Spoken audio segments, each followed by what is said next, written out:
Welcome to the Advance Auto Parts fourth quarter and full year 2021 conference call. Before we begin, Elizabeth Eisleben, Senior Vice President, Communications and Investor Relations, will make a brief statement concerning forward-looking statements that will be discussed on this call. Good morning, and thank you for joining us to discuss our Q4 and full year 2021 results, as well as our 2022 outlook that we highlighted in our earnings release yesterday. I'm joined by Tom Greco, our President and Chief Executive Officer, and Jeff Shepherd, our Executive Vice President and Chief Financial Officer. Following their prepared remarks, we will turn our attention to answering your questions. Before we begin, please be advised that our remarks today may contain forward-looking statements. All statements other than statements of historical fact are forward-looking statements, including, but not limited to, statements regarding our initiatives, plans, projections, and future performance. Actual results could differ materially from those projected or implied by the forward-looking statements. Additional information about factors that could cause actual results to differ can be found under the captions Forward-Looking Statements and Risk Factors in our most recent annual report on Form 10-K and subsequent filings made with the Commission. Now, let me turn the call over to Tom Greco. Thanks, Elizabeth, and good morning. We delivered a strong fourth and final quarter in what resulted in a record-breaking 2021 for Advance Auto Parts.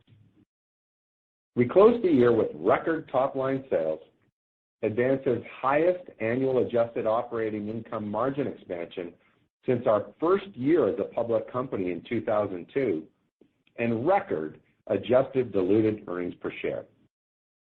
In addition, we returned over $1 billion in cash to our shareholders through a combination of share repurchases and our quarterly cash dividend, which is also a record. Last April, we provided a strategic update focused on our long-term plans to deliver top quartile total shareholder return, or TSR, and we delivered on this objective in 2021. In discussing our Q4 and full year performance, as well as our outlook for 2022, Jeff and I will reference the same four drivers of this TSR performance we outlined in that meeting. First, build an ownership culture. Second, grow faster than the market. Third, capitalize on our unique margin expansion opportunity. And fourth, return a substantial amount of cash to shareholders. I'd like to begin by thanking the entire Advance team and CarQuest independents for helping us build an ownership culture and delivering the strong results we're about to review. As we look back on the past 2 years of managing through a global pandemic, nothing has been more important to us than the health, safety, and well-being of our team members and customers. The investments we've made enabled us to keep infection rates at AAP below the national averages. In addition, we believe the consistency of our words and actions managing through COVID-19 enable us to build trust during a defining moment for companies. Improving organizational health has never been more important amidst a labor market where people have more choices than ever in terms of where, when, and how they work. We fundamentally believe that when we take care of our team members, they in turn will take care of our customers, resulting in strong shareholder returns. Our team members are critical to our customer value proposition. They build enduring relationships with customers. They work together as a team across markets to serve customers. And throughout the pandemic, they fulfilled surging demand for customers. They also navigated this challenging environment to welcome new customers, grow our business with existing customers, and train new AAP team members. Meanwhile, because our team members are so vitally important to our long-term sustainable growth at Advance, we continue to invest in them and in our business despite the pandemic.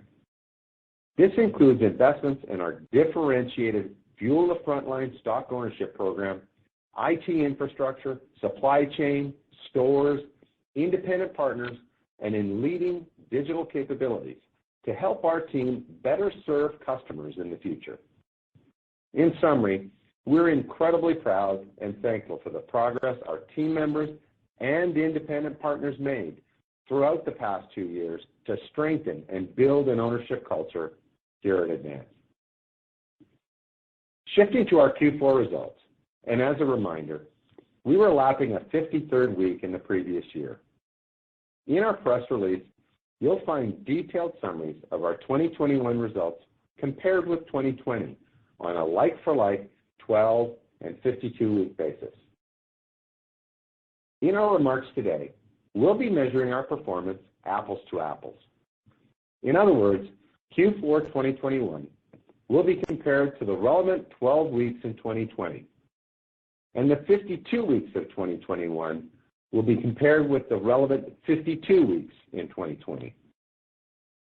In Q4, we were able to once again comp the comp, delivering comparable store sales growth of 8.2%, or 12.9% on a 2-year stack. Our adjusted operating margin rate expanded 96 basis points in the quarter, and adjusted earnings per share grew by 35.4% to $2.07. For the full year, we delivered double-digit comp sales growth of 10.7% and 13.1% on a 2-year stack. Adjusted operating income margin rate of 9.6% was up 159 basis points, resulting in adjusted EPS of $12.02, which increased nearly 48%. Shifting to the second TSR driver we outlined last April, grow faster than the market. We've said many times that the key to this business is to ensure we have the right part in the right place at the right time to deliver on the benefits of availability, care, and speed.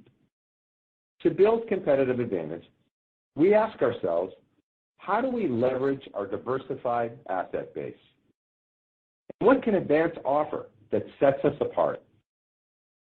In terms of availability, it's about leveraging our industry-leading assortment of national and OE brands while building powerful, trusted, owned brands like DieHard and CarQuest. When we talk about care, it's about how we provide a superior and more personalized online, in-store, and in-garage experience for customers. In terms of speed, it's about integrating digital and physical assets to serve our customers quickly through our advanced same-day suite of services. Delivering speed now includes opening new stores on the strength of an improved customer value proposition. We made progress in each of these areas in Q4, and our category sales growth was led by brakes, motor oil, and filters. Regionally, our performance was once again led by the Southwest and West regions, which led our growth most of the year. In terms of channels, professional led the way once again in Q4 with double-digit comp sales growth, with DIY omnichannel delivering mid-single-digit comp growth. Throughout 2021, our professional customers continued to navigate significant COVID-19, labor, and global supply chain challenges. As a result, our team stepped up to help them in a time of great need. This includes providing world-class training from our CarQuest Technical Training Institute by delivering virtual courses in 2021 in an innovative format that provides technicians a live, interactive learning experience. In terms of sales growth, our strategic accounts led the way in Q4. In addition, we crossed 14,000 TechNets to close the year, and improvements made in our MyAdvance digital platform led to the highest online B2B penetration rate ever. We expanded own brands with great customer acceptance, including a significant increase in distribution of DieHard batteries in pro garages throughout North America. Our CarQuest independents also had a very strong year. In 2021, we welcomed a record 75 new independent locations and remain excited about the continued growth of this business. Our track record of growing sales and profitability for independents continues to attract new partners to the CarQuest program. Turning to DIY omnichannel, our success was led by the strength of DieHard. Following the launch of DieHard in mid-2020, DieHard crossed $1 billion in annual sales in 2021. Through effective marketing and PR, we ensured that consumers knew that DieHard was back. Not only did they know DieHard was back, consumers recently rated DieHard as America's most trusted battery brand. Behind the success of DieHard, we've demonstrated our ability to build brands.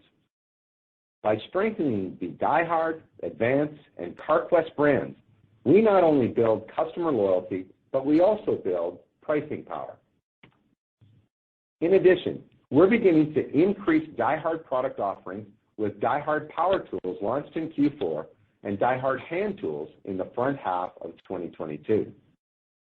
We're also focused on leading in product innovation. As an example, we were first to market with an enhanced flooded battery in 2021, which carries an attractive 4-year warranty. And yesterday, we announced the exciting news that DieHard has received formal certification from UL as the first automotive battery to achieve one of their distinguished validations. UL is a globally recognized nonprofit organization dedicated to the advancement of a safer and environmentally sustainable future. DieHard AGM batteries are now the first and only global automotive battery to receive UL validation within the circularity or closed loop or closed cycle space.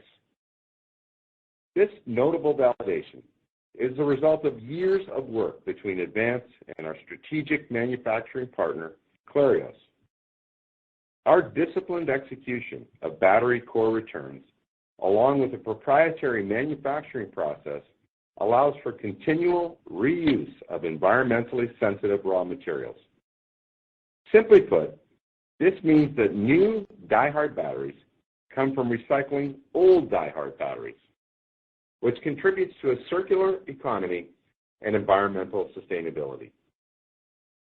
DieHard is America's most trusted auto battery, and not only is it reliable, durable, and powerful, but it also stands for innovation.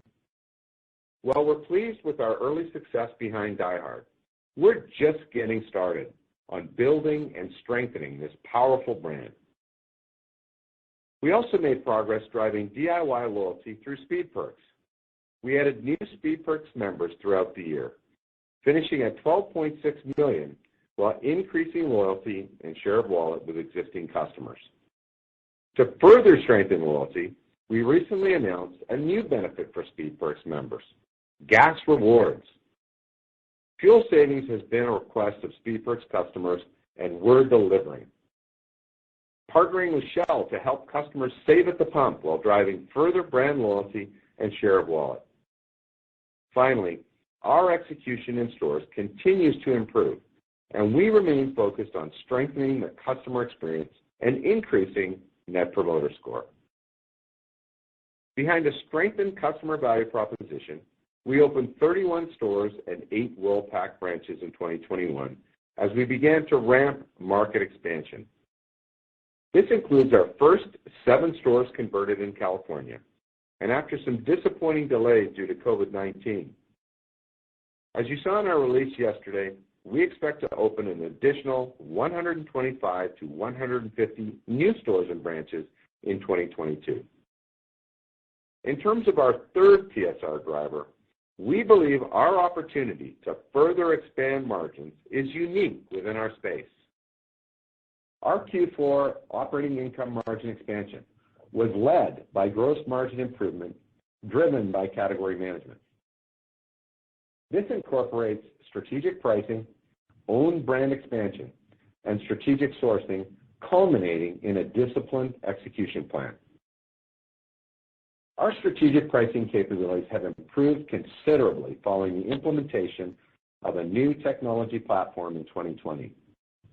Our new tools enable us to eliminate unproductive discounts and react quickly to cost increases related to inflation. We incorporated advanced analytics, competitive intelligence, price elasticity, and customer segmentation into our category plans. Increased own brand penetration also played a meaningful role in the quarter, driving margin expansion.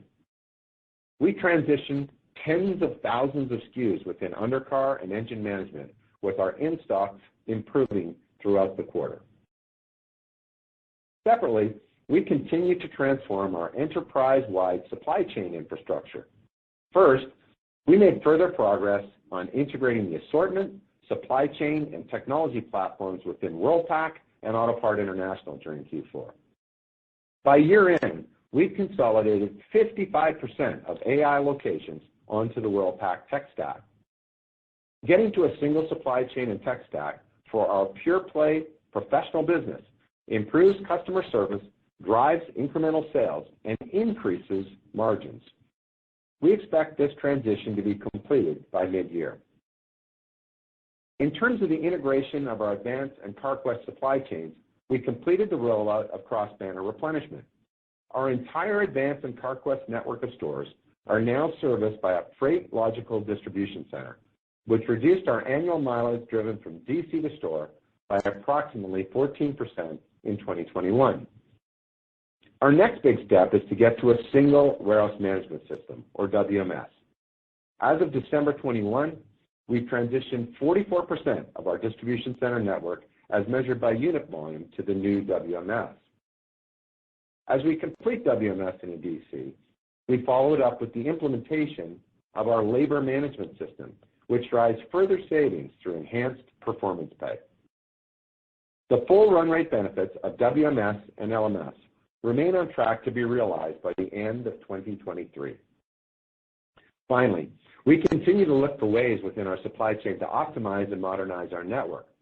We're excited about the transition to our new San Bernardino and Toronto DCs that we announced last quarter.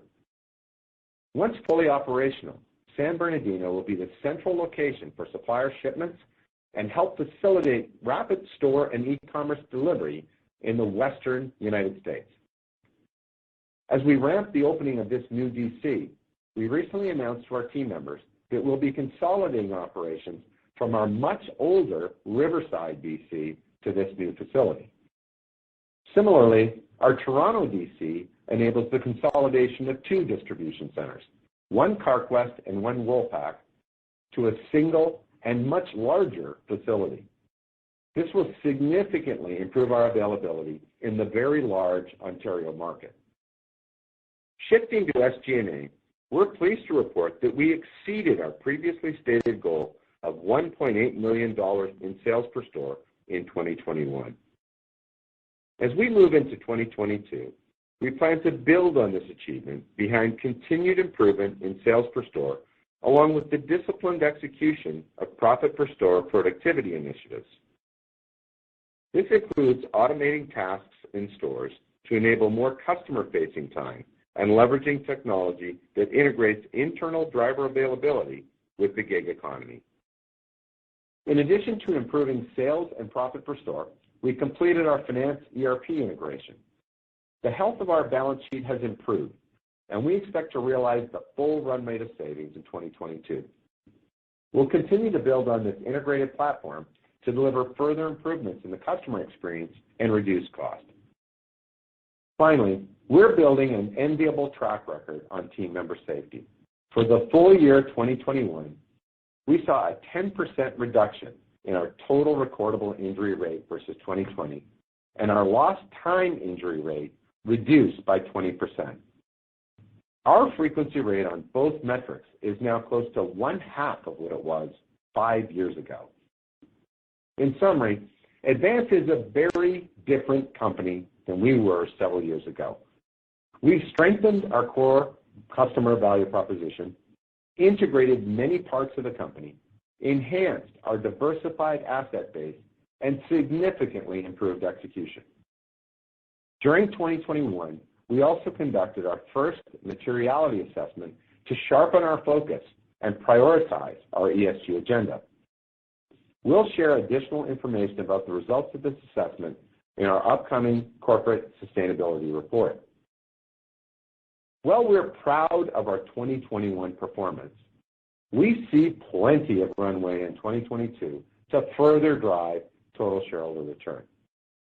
As you saw in our press release yesterday, we introduced our 2022 guidance. This contemplates the continuation of our top-line growth and margin expansion initiatives, as well as the following external tailwinds. An aging vehicle population with several million vehicles entering the sweet spot as availability of new cars continues to lag historical trends. An ongoing and gradual recovery in miles driven, which have still not reached 2019 levels.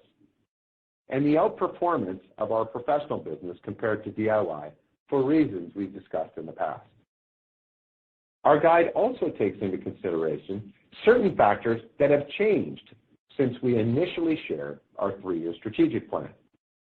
This includes the acceleration of broad-based inflation across the economy and the lapping of significant stimulus dollars, both of which could negatively impact our core customer. Within our industry, inflationary pressures across commodities, wages, and transportation. Overall, we're very encouraged by the resiliency of our industry in 2021 and the momentum we're building behind the disciplined execution of our strategic plan. Jeff will now go deeper on our financials, provide an update on our fourth TSR driver, the substantial return of cash to shareholders, and discuss our 2022 guidance. Jeff? Thanks, Tom, and good morning.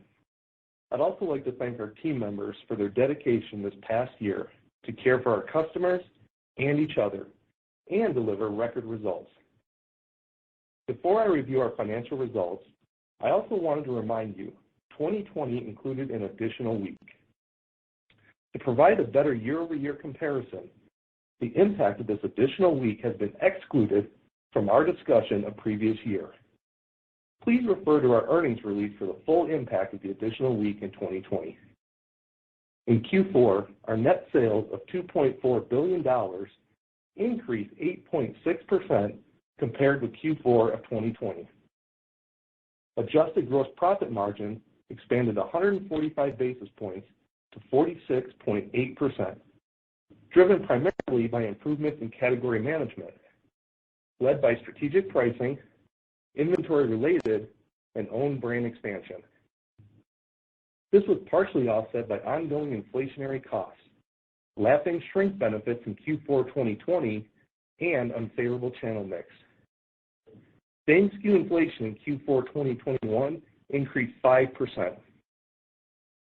Additionally, despite today's inflationary environment and global supply chain pressures, we're pleased that we delivered slight supply chain leverage in Q4 and for the full year. Our Q4 adjusted SG&A was $946 million, or 39.5% of net sales. This compares to 39% of net sales in Q4 of 2020. Like Q3, this was primarily driven by inflationary headwinds within labor, as well as increased incentive compensation behind the record-setting results our team delivered. As expected, incremental costs associated with the opening of our California stores ahead of planned revenue continued to be a headwind to SG&A in the quarter. These headwinds were partially offset by a year-over-year decrease in COVID-19 related expenses. Our Q4 adjusted operating income was $177 million, an increase of 24.8% compared with Q4 2020. Our Q4 adjusted OI margin improved 96 basis points to 7.4%. Our adjusted diluted earnings per share of $2.07 increased 35.4% compared with Q4 2020. For the full year, our net sales were a record $11 billion, and increased 10.6% compared with 2020. Our adjusted gross profit increased 14.9%, and adjusted gross profit margin expanded 175 basis points. Adjusted SG&A expenses for the full year 2021 increased 11% compared to 2020.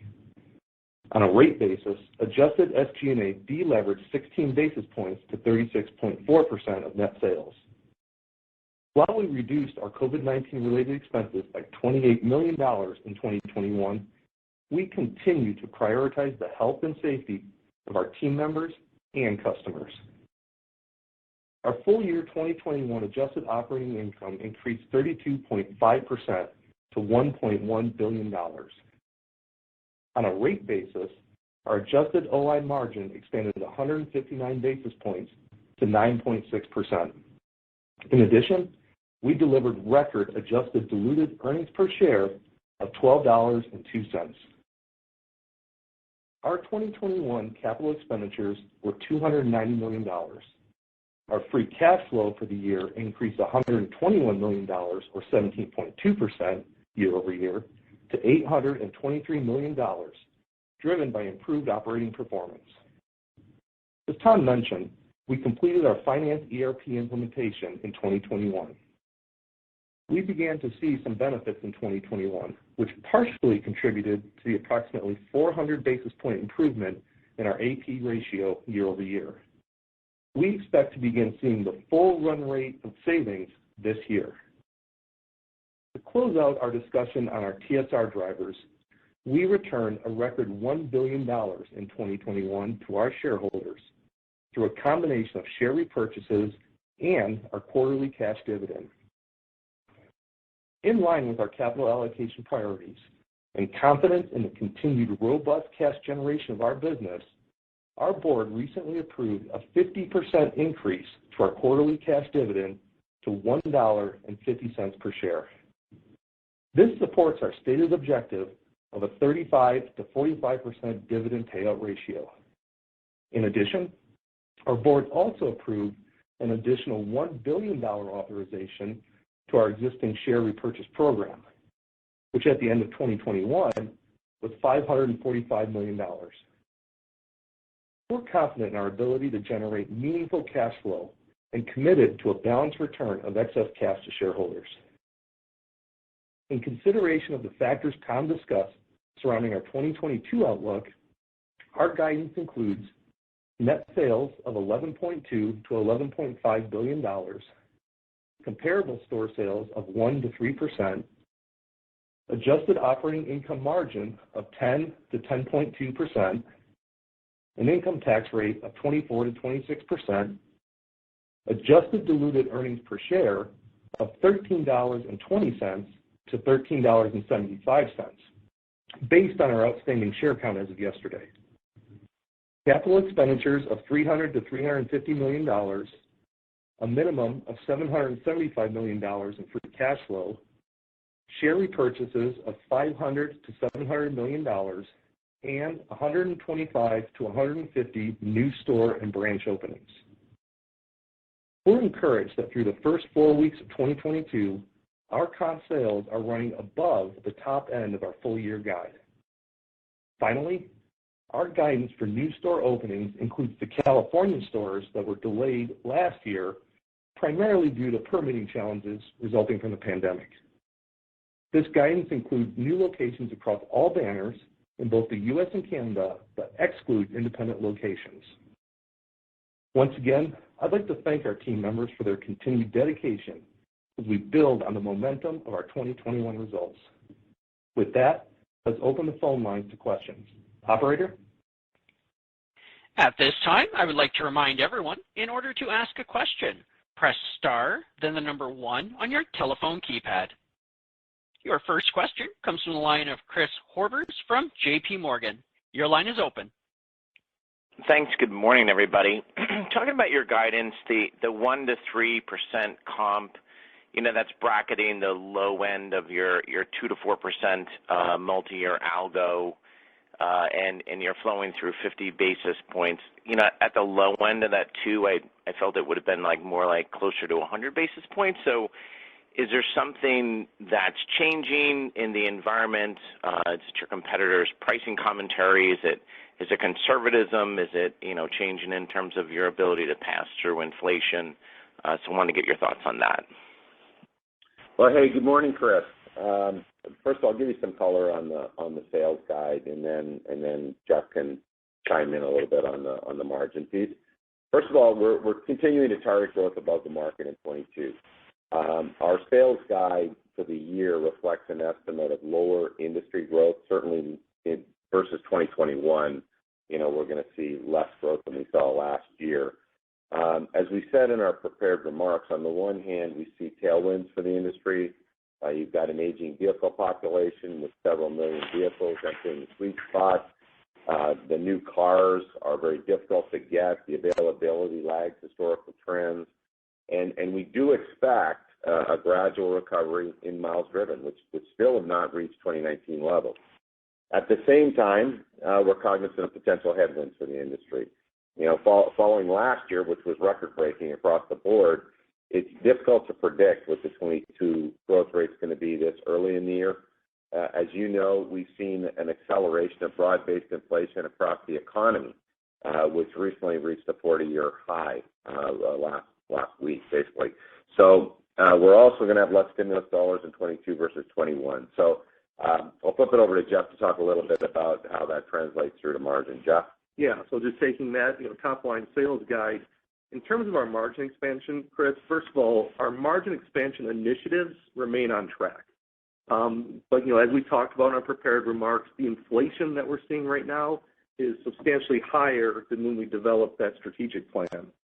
So at this early stage of the year, we're mindful of the impact that this will have, not only on the industry demand, as Tom said, but also our cost base. So the cost within the P&L and the impact that inflation could have on all of those various line items in 2022. So right now, our plan is to execute our margin expansion initiatives in a disciplined manner. And then as we get further into the year, we'll have a better handle on the impact of the inflation on both industry demand, our consumers, as well as our cost base. So then as a follow-up, as you think about that 10.5 to 12.5% operating margin in 2023, is your commentary on inflation, more saying, hey, guys, more likely to be at the low end of that range, or is your commentary more like it's just too early in the year, let's not, get ahead of ourselves given, the uncertainty that lies ahead? Yeah, it's really the latter. We remain confident in delivering the long-term targets we provided last April. We talked about what the 22 guide, background was. Long-term, industry fundamentals are attractive. We're innovating and positioning AAP for long-term success, and we still have a significant TSR opportunity, Chris, so it's really the latter. Thanks very much. Best of luck. Thank you.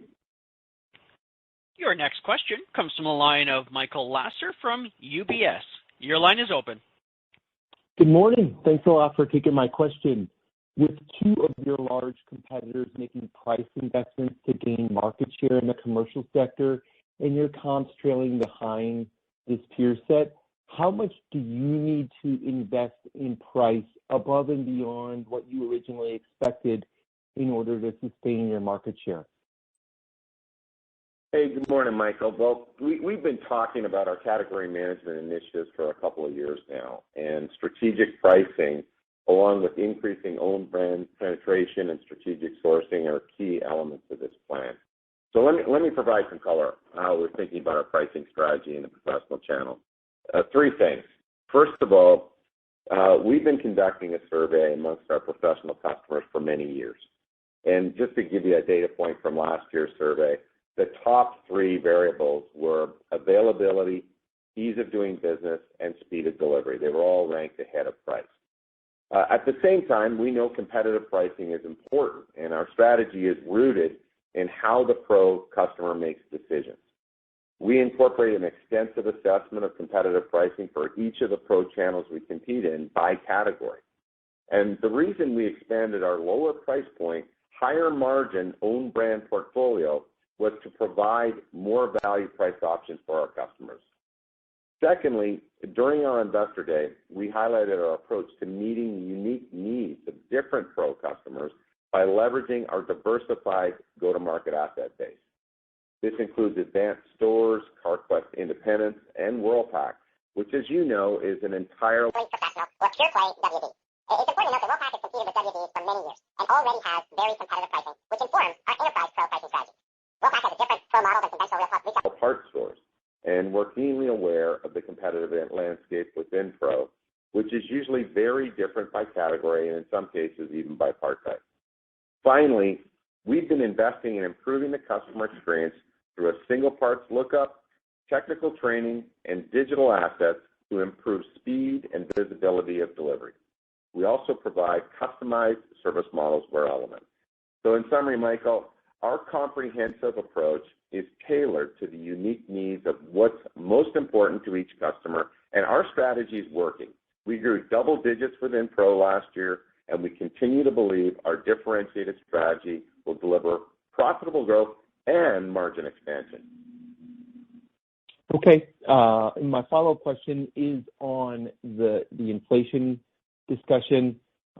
Jeff mentioned that part of the reason why you guided like you did for this year was because of cost inflation.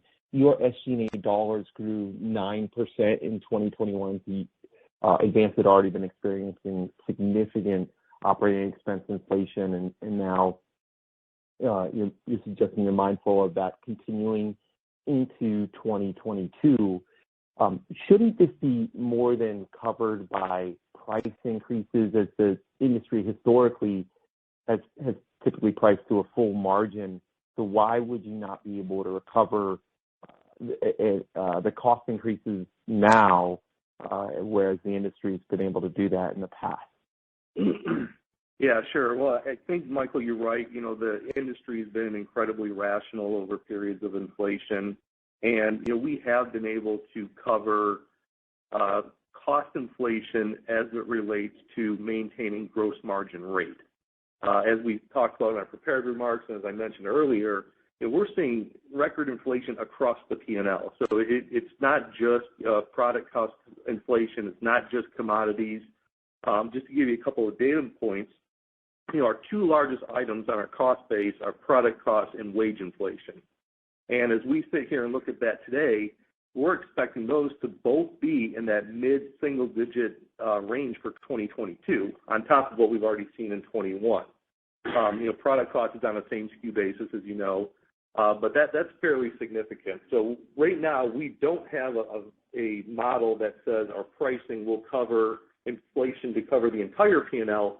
We're confident that pricing, along with our other category management initiatives, will more than offset in gross margin, and then our SG&A initiatives will offset that inflation down in SG&A. Jeff, just to clarify, what does your model suggest that Advance will be a contribution from same SKU inflation in 2022? Mid-single digits. Okay. All right. Thank you very much. Your next question comes from a line of Liz Suzuki from Bank of America. Your line is open. Great, thank you. Just a question on the DieHard brand. You know, you're expanding into new categories. And what do you think is the ultimate total addressable market for DieHard? How many categories can you expand into, and what percentage of your sales do you think that could represent? Well, first of all, we're thrilled we crossed $1 billion. I mean, it's not every day that you build $1 billion brand in a single year. I mean, the brand had really languished, Liz, as you probably know. And we're getting new customers. We're engaging younger consumers. We're seeing really improved awareness amongst all demographics with DieHard, and we've been gaining share within batteries. At a terrific 2 years, and we've got a lot of runway yet. So how we look at DieHard is we obviously the core equity, the bullseye, if you will, is an automotive battery. But as you extend out into the concentric circles around it, there are ancillary categories where we can extend the brand. And we talked about power tools and hand tools. More to come there. But, we believe the DieHard brand is one that we can build out and be a very strong differentiator for us. Our pro customers love the stocking program that we've put in place for DieHard batteries. We're continuing to build that out. So lots of room to run with DieHard and more to come on where else we can extend. Great. And just one quick follow-up on, what percentage of your sales do you estimate are for break fix or general maintenance purposes versus more discretionary categories? And, the reason I ask is as you look at 2020 and 2021 and just the strength in DIY, a lot of which was, people spending more time at home, people having stimulus dollars, but how much do you think that DIY strength was bolstered by discretionary categories like accessories? Well, first of all, there's no question when people had time on their hands, they were doing more with their cars than when they were at home. They basically couldn't sit at home and, watch their computer screen and Netflix all day. So we did see a surge there, but I can tell you the resiliency of what we saw at the height of the pandemic within DIY right up until the fourth quarter has been very encouraging for us. And, we're continuing to be pleased with our DIY omnichannel business, and we're going to continue to drive and grow that business. Obviously, to your earlier question, DieHard plays a key role there. If we can draw people into our stores with the differentiated brands such as DieHard, we can grow the DIY business. So to the first part of your question, we look at the customer journey as it pertains to DIY, and they really do vary. I mean, my car won't start is the journey for batteries. My brakes are squeaking is the journey for brakes. All of them have various degrees of urgency. So we're very focused on the specific drivers of choice within each one of those journeys, and that's how we build out our business. Great, thank you. Your next question comes from the line of Seth Basham from Wedbush. Your line is open. Thanks a lot, and good morning. My question is also on the inflation environment and the impact on potential demand destruction. Are you seeing any of that occur now, and what have you built into your plan for 2022? Well, in terms of demand specifically, Seth? Yes, exactly. Yeah. We haven't seen it yet, and to be clear. I mean, we are not seeing trade down. We're not seeing deferred maintenance. It's just a question of, we've got 10 and a half months of the year left, and, the inflation is pretty significant across all categories, fuel prices, et cetera.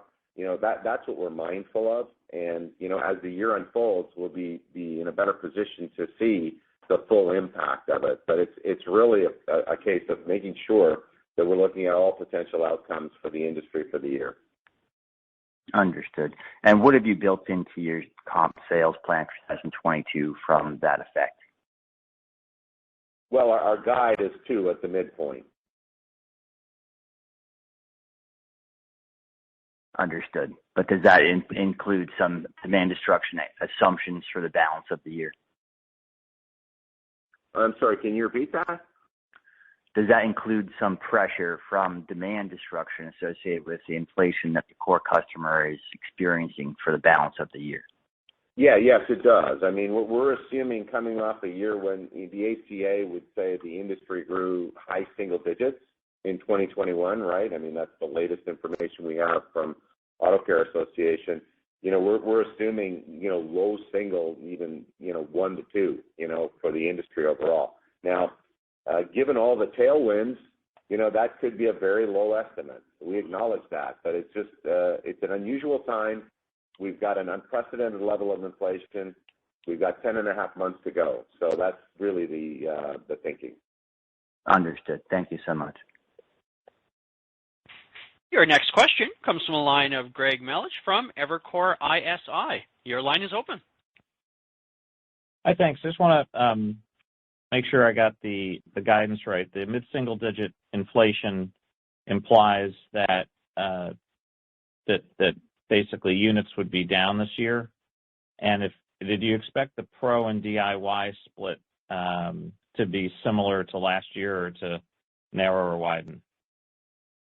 Yeah, good question, Greg. So obviously, given the guide, we are assuming DIY transactions, which is well over half of our transactions. Obviously, the dollars per transaction is lower on DIY. We expect DIY transactions to be down. That is embedded in our guide. We do expect growth in pro transactions. So overall, positive growth on transactions and average ticket in pro. Transactions down in DIY. We're assuming some level of growth in DIY, however, and pro outpacing DIY for the year, as really has been the case for the last couple of quarters. Great. And then secondly, could you update us on where you are in the own brand strategy? You gave $1 billion for DieHard. When you add in Advance and CarQuest, are we 40, 50% of the mix now?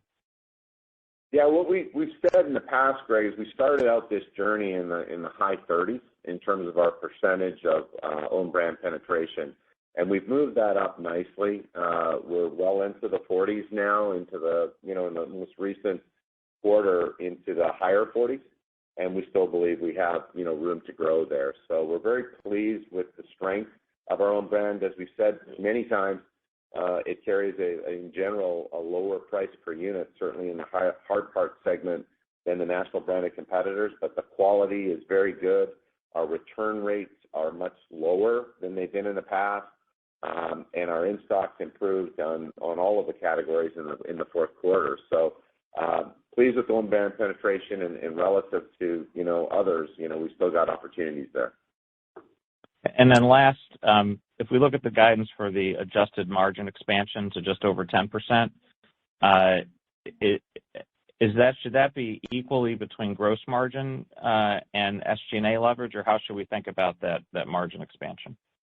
Yeah, we think we're going to grow our margins in 22, coming both from gross margin improvement as well as SG&A improvement. The gross margin improvement is going to benefit from the things we've been talking about, our category management as well as our supply chain initiatives. And SG&A is going to benefit from the strategic initiatives we outlined last April, which is to reduce SG&A costs and improve our sales and profit per store. That's great. Good luck, guys. Thanks, Greg. Your next question comes from a line of Scot Ciccarelli from Truist. Your line is open.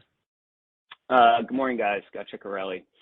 So given the lower price points on your own brands, can you guys quantify for us the impact of the headwind to both comp and gross profit dollars from that mix shift? Yeah, we don't break that out, Scott, but I mean, it obviously varies by product and category. It absolutely has a lower price point. It is a comp sales headwind if you sell an equivalent amount of units. Obviously, our goal is to accelerate the units because, as we said, we're providing a more value-priced option for our customers, and that gives us a lower absolute price point for our professional customers. And as we ramp it up, the unit growth should offset that. But I can also tell you, in many cases, the gross profit dollars are higher. So, we're very pleased with the own brand performance. It was a significant driver of our margin expansion in 2021, and it will be for the next couple of years. Okay. Just a reminder, the rate is significantly better. The margin rate is significantly better on those categories. Yeah, I guess I've been under the impression that the branded products still typically generate more gross profit dollars, which is hence the question. Yeah, not necessarily. Got it. Okay, and then switching gears for a second, the last time you guys enhanced your Speed Perks benefits, we had some pretty notable gross margin headwinds. With the new gas rewards, is there anything we should be wary of as people start to utilize that in what appears to be a very high gas price environment? Yeah, we're going to get back on our front foot on Speed Perks, Scott. I mean, we did through the pandemic. Just the level of demand that was coming into our stores was substantial, and we wanted to make sure we took care of the customers. And obviously having conversations with our customers about a loyalty program, takes time, and we subjugated that. There's no financial consequences at all for gas rewards. We've engineered it in such a way that it'll be a real positive, candidly, for us. We think it drives share of wallet in a time of rising gas prices. I was just out in California. It's almost $6 a gallon. you've got a situation where consumers are going to be really mindful of what they're paying at the pump. And we're enthusiastic about how our team is engaged with this gas rewards program. We're going to be working it really hard in the stores, signing up new members and graduating members. So this will be a nice little boost for us on DIY in 2022. Got it. Thanks a lot, guys. Thank you. Your next question comes from the line of Simeon Gutman from Morgan Stanley. Your line is open. Hey, good morning, everyone. You mentioned that you achieved supply chain leverage this quarter. Can you talk about the puts and the takes? I'm sure some of your initiatives are helping it, and versus labor and transport, which would have been a headwind. So can you maybe tell us, what the headwind was so we can quantify how good you're doing underlyingly? Yeah, if we were just to strip out the inflation, we'd be talking about the supply chain tailwind being a much more meaningful number. Said another way, Simeon, our initiatives in supply chain are on track. I think we talked about this in the third quarter, but we completed the cross-banner replenishment. We're on track with our WMS and LMS to be done by 2023, and those are providing the benefits we had anticipated. It's just once you factor in the inflation, although we did leverage, it was just small because of the inflation. And the labor inflation has been acute, specifically in that supply chain kind of warehouse employee. The battle for that talent is just intense. And then you also see it in the areas that you pointed out, transportation, fuel, what have you. Those all built in there as well. Thanks. And then, Tom, you clarified the industry is expected to grow this year. Do you have a range or a sense that you can tell us? And then do you expect to take market share this year? Absolutely. We do expect to take market share. We have modeled a low number, Simeon, as we explained earlier, for overall industry growth to make sure we're expansive and, we don't get surprised, by something as the year unfolds, given the unprecedented levels of inflation. But what we showed back in April was as an estimate for 22-23 was 2 to 4%, if you recall. And we believe it's going to be at the lower end of that for all the reasons we explained. If that is ends up being something different, and the industry proves to be as resilient as it's been in the past, 2009, 2011, most notably, where it was performing extremely well in a recessionary time, that'll be good news. Okay, thank you. Good luck. Thank you.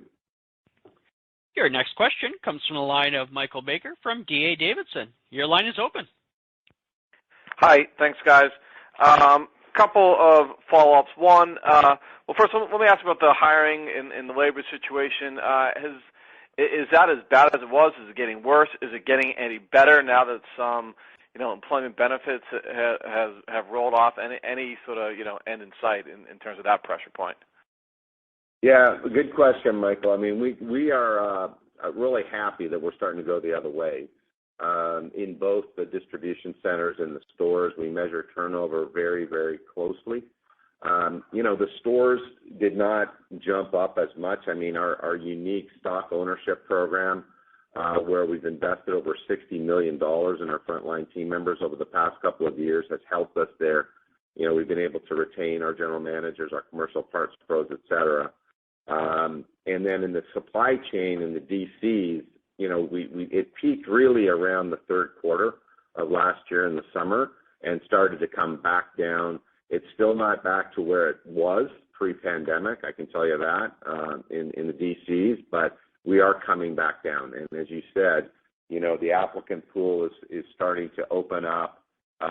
People have, fewer options, and we've obviously had to, invest in compensation in our supply chain, but that's much of that is behind us at this stage, and we've got plans this year to see that turnover continue to come down, or in both the stores and in the DCs. Okay, thanks. That's good news. Also, wanted to follow up on the pricing question and really to Mike Lasser's question earlier. The way I interpret your comments is some of your competitors, including O'Reilly last week, had a pretty interesting announcement. You're saying no change in your strategy. You're happy with where your pricing is because you compete with the private label that sort of is your answer to them in AutoZone reducing price. Is that the right way to think about it? Absolutely. We're incredibly focused on the pro customer and the competitive environment within the pro customer. We look at it every week. We look at our price comparison across the market. I'm sure our peers do the very same thing. So we're very familiar with the broader competitive landscape. I mean, the wholesale distributors, the specialty players, and they're a big factor in large urban markets. Worldpac has competed with them for 20 years plus. So, we know that there are pure plays out there that have lower prices on very specific products. And, we organize our enterprise pricing strategy around that. So, no change in our pricing strategy going forward. One more quick one, if I could. Can you talk about the private label penetration within the pro business versus the DIY business? I know in the past, maybe pros didn't like private label as much, but it sounds like, DieHard is being well accepted by the pro customer. Can you sort of flesh that out a little bit?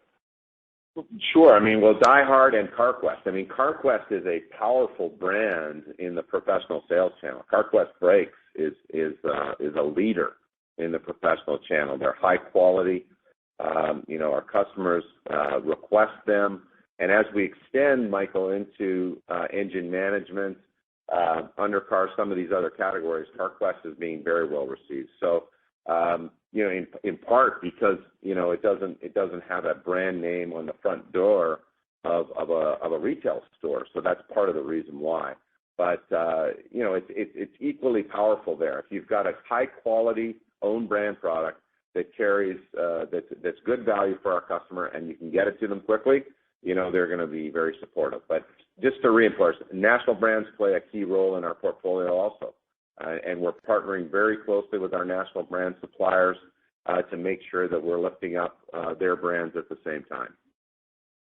Makes perfect sense. Thank you for the caller. Your next question comes from the line of Kathleen Brennick from Goldman Sachs. Your line is open. Hi, it's actually Kate McShane from Goldman Sachs. I just wondered if we could just go back to your comment on the quarter to date running above the 3% or the high end of your full year guidance.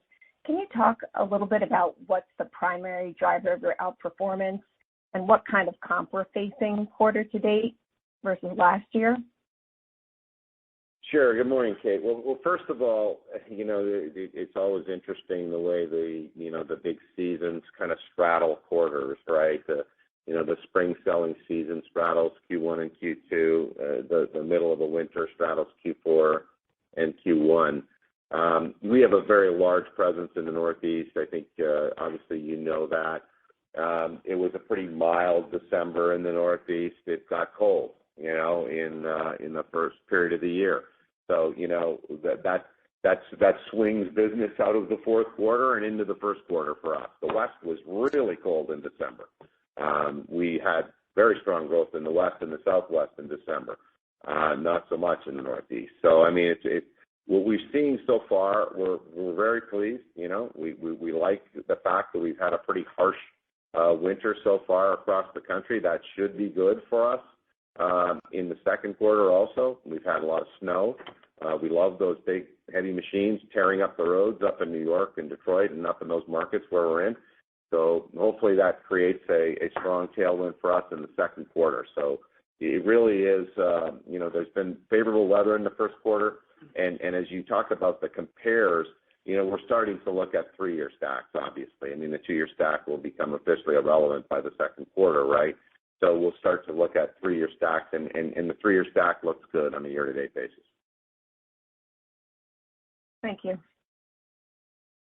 Thank you. Your next question comes from the line of Zach Fadem from Wells Fargo. Your line is open. Hey, good morning. Tom, do you think elasticity in the industry has changed at all for the do-it-for-me customer? And, given the importance of service and availability, why do you think peers are having are seeing success lowering price? And to what extent do you even view pricing a needle mover when you go head-to-head with peers and WDs? Well, I mean, as we said earlier, Zach, there are other variables that are more important to our pro customers, and I speak to them all the time, whether that's the CEOs of the company or in the garages themselves. And when you have the part and you're able to get it to the customer quickly, that's by far the most important variable. Now, there are certain categories where, the time to repair is longer. There are, pure play operators in markets who specialize in something like AC as an example, or radiators. When you have those types of jobs, the price becomes more of a factor. And we're very aware of that. Those are not new dynamics. Those dynamics have existed for a long time. And we obviously compete in that environment. So, it's really a question of, in our case, we're focused on what's important to the customer and improving our fundamental value proposition. And we're going to drive top-line growth, but it's also vitally important for us to ensure that growth is profitable. And that results in big earnings growth. And we put up 48% earnings per share growth last year. We want that to translate into, cash generation, that we can return that money back to our shareholders. So our focus is to make sure that we are driving profitable growth, and that's what you're going to see us do. The competitive environment is clearly something we pay attention to, but we're very thoughtful about how we approach it. Got it. And for Jeff, what are you assuming for LIFO this year? And as we bridge the gap from your big picture 2022 outlook to your 2023 margin guide of 10.5 to 12.5, do you still expect equal parts expansion in both 22 and 23 in each year, or should we contemplate a step up in 23 as we move past some of the 22 headwinds like inflation? Yeah, so starting with the LIFO question, we certainly think it's going to be sizable this year. Early estimates could be, I think we finished this year at $122 million. We're estimating last year $122 million. This year as much as $100 million. What's important to know on that is, the LIFO costs that we experienced last year are beginning to manifest themselves in the P&L this year. So we're starting to see that, and that's already built into our model for 22. As we move into 23, we know some of that will move into that year. But having said that, we're very confident in our margin expansion initiatives, and we think we can continue to grow both in gross margin and in SG&A in 23 as we get into that 10.5 to 12.5. Got it. Thanks for the time today. Thanks. Your next question comes from the line of Daniel Imbro from Stephens. Your line is open. Yeah, hey, good morning, guys. I wanted to follow up on private label fill rates. Tom, I think you mentioned in your prepared remarks that the undercar categories improved through the quarter, but where are those fill rates maybe relative to your desired levels? And if there are any, where are the bottlenecks today in the supply chain as you move more of those categories kind of in-house and away from other brands?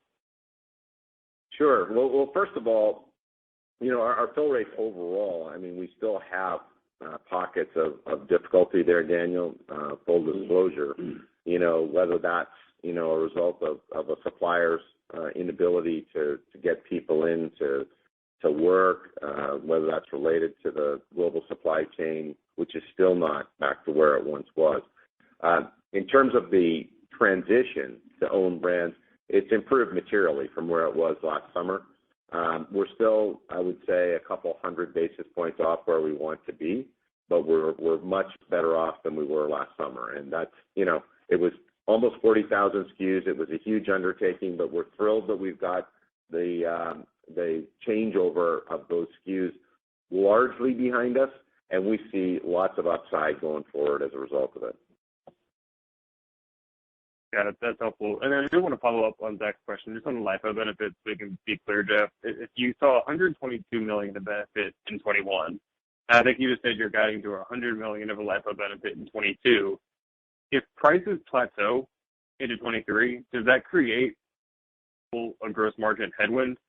And, it seems like just numbers-wise, that would be sizable. So can you walk through the puts and takes, or are you guys thinking pricing doesn't plateau? Just trying to understand how, if we have that big of a cumulative LIFO benefit, how or when that unwinds through the P&L and weighs on gross margins. Yeah, so first of all, it's unwinding now. We're already starting to see it, and we're going to see it throughout 22. And that's embedded in the model or the guidance that we're providing yesterday. So, we turn about, 1.35 times a year. That translates into about 10 months. Rough math tells you that's when it starts to come back to you on the P&L. So again, we plan that for 22. We're going to be planning that as we move into 23.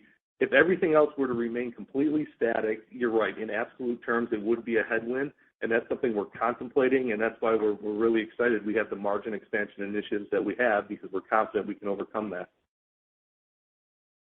Got it. Thanks so much for the color, and best of luck. Yeah, and Daniel, I just want to clarify one thing. On undercar, we're pretty close to our in-stock goal. On engine management, that's the one that I was referencing, and I think you asked undercar. So just to clarify, we're pretty much where we want to be on undercar. Thanks, Tom. And your final question comes from the line of Brian Nagel from Oppenheimer. Your line is open. Hi, good morning. Thanks for slipping me in here. So I know there's already been a few questions maybe on the whole pricing dynamic, so I apologize. But the question I want to ask is, Tom, from your vantage point, recognizing you're very close to your commercial customers and you watch your competition, are you seeing some of the lesser known competitors, maybe in the WD space, actually move price at this point, or maybe not take price amid broader based inflation? Is there some changing dynamic there within that cohort? You know what? We really haven't, and I think that from our vantage point, they operate very rationally, right? I mean, these are in many cases private companies. They don't have retail stores. They're in a warehouse that doesn't pay the same rent. They don't have some of the cost base within SG&A that you have with a traditional retail parts store. I mean, it's just that simple. So their prices tend to be lower, their gross margins tend to be lower, and their SG&A tends to be lower. So, they operate in a very rational basis. They price typically below what the retail parts companies do, and that's why Worldpac and our diversified asset base helps us, because we already have that arrow in our quiver. And Worldpac has expanded parts, significantly over the past several years, and we are very thoughtful about how we price in accordance with that.